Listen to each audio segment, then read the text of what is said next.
Hello students, now today we are continuing our lecture on data handling from class 8 mathematics. आज हम class 8 mathematics के chapter data handling का example 1 करेंगे. So let's see what is example 1. Adjoining pie chart figure 4.4 gives the expenditure in percentage on various items and savings of a family during a month. ये जो pie chart है ये expenditures बता रहा है percentage के अंदर. एक्सपेंडिचर्स मतलब खर्चे बता रहा है परसेंटेज के अंदर और अलग अलग आइटम्स के ऊपर और सेविंग्स बता रहा है और एक फैमिली की एक महीने के अंदर, यानी कि एक महीने में एक फैमिली की जो टोटल अर्निंग हुई है उसमें किस किस चीज पे स्पेंड किया गया है वो परसेंटेज में बताया गया और कितनी सेविंग हुई है वो भी परसेंटेज में बताई गई है. ओके, सो लेट्स सी कि इस पाई चार्ट में क्या क्या बताया गया. जैसे इन्होंने कहा कि फूड के ऊपर 25% एक्सपेंडिचर हुआ है, क्लॉथ्स पे 10% हुआ है, सेविंग्स पे 15%, अदर्स 20%, ट्रांसपोर्ट पे 5%, house rent 10%, education for children 15% का एक्सपेंडिचर हुआ है. Now let's take the questions. On which item the expenditure was maximum. किस आइटम पे एक्सपेंडिचर यानी कि खर्चा है वो सबसे ज्यादा है.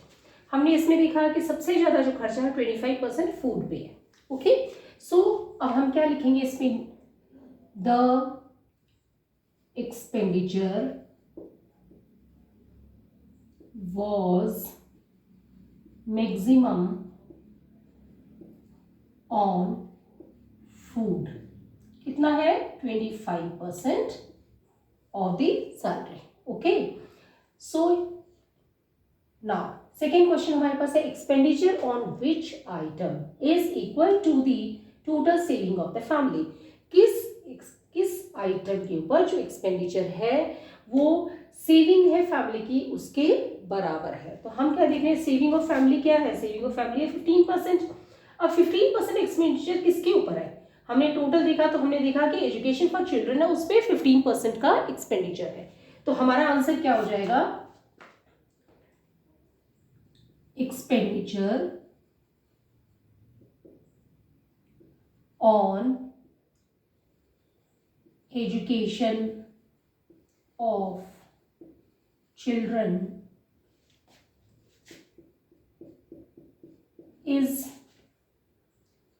equal to the total saving of the family. यानी कि सेविंग कितनी है 15%. Okay, so expenditure on education of children that is 15% is equal to the total savings of the family जो कि 15% है. ओके, सो अब हमने इसका देख लिया कि किस आइटम पे जो एक्सपेंडिचर है वो इक्वल टू द सेविंग्स है. इसका आंसर हमने निकाल लिया. Now let's take the next question. If the monthly savings of the family is ₹3000, इस फैमिली की मंथली सेविंग है वो 3000 रुपीज है. What is the monthly expenditure on clothes, कपड़ों पे महीने में कितने पैसे खर्च होते हैं. सो अब हमने देखा कि मंथली सेविंग्स है फैमिली की वो 3000 है. मंथली सेविंग्स कितनी है 15%, यानी कि 15% is equal to 3000 rupees. Okay, मतलब 15% है टोटल जो सैलरी अर्न कर रहा है उसका 3000 है. ओके, तो हमने देखा कि क्लॉथ्स पे कितना 10% खर्च कर रहा है, यानी कि 1% किसके बराबर हो जाएगा 3000 डिवाइडेड बाई 15 और 10% क्लॉथ्स पे कितना खर्च कर रहा है, ये 10% खर्च कर रहा है. That means 3000 divided by 15 into 10.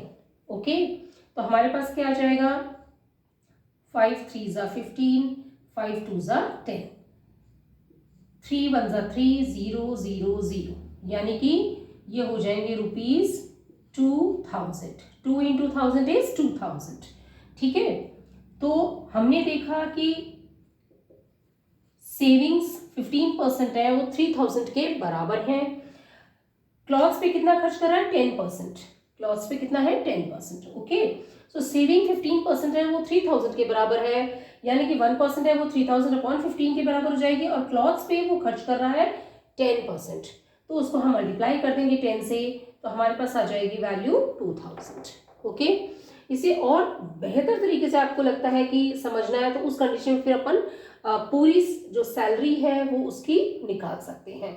Okay, और उसमें से फिर हम क्लॉथ्स का अलग भी निकाल करके देख सकते हैं। उस कंडीशन में हम थोड़ा सा एक ट्विस्ट ले लेते हैं, वो इस तरीके से निकालते हैं 15% of x is equal to 3000 और x क्या है, let x be total salary. Okay, इस कंडीशन में क्या हो जाएगा 15/100 into X is equal to 3000। x की वैल्यू क्या हो जाएगी 3000 इंटू 100/15।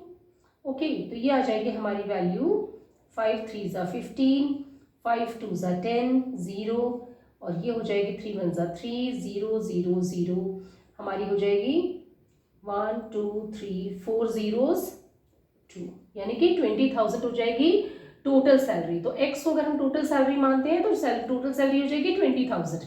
अब 10% ऑफ x क्या है, क्लॉथ्स है। ठीक है, तो ये हो जाएगा 10/100 इंटू 20,000, 2 0 इससे कट गए, 10 into 200 that is equal to 2000। Okay, तो हम इस तरीके से भी इसको निकाल सकते हैं। आपको जो मेथड अच्छा लगता है आप उससे निकाल सकते हैं। अगर आपको कोई चीज़ नहीं समझ आए तो कमेंट बॉक्स में लिख के पूछ सकते हैं। वीडियो पसंद आए तो लाइक करें, चैनल को सब्सक्राइब करें और अपने फ्रेंड्स के साथ शेयर करें। Thank you.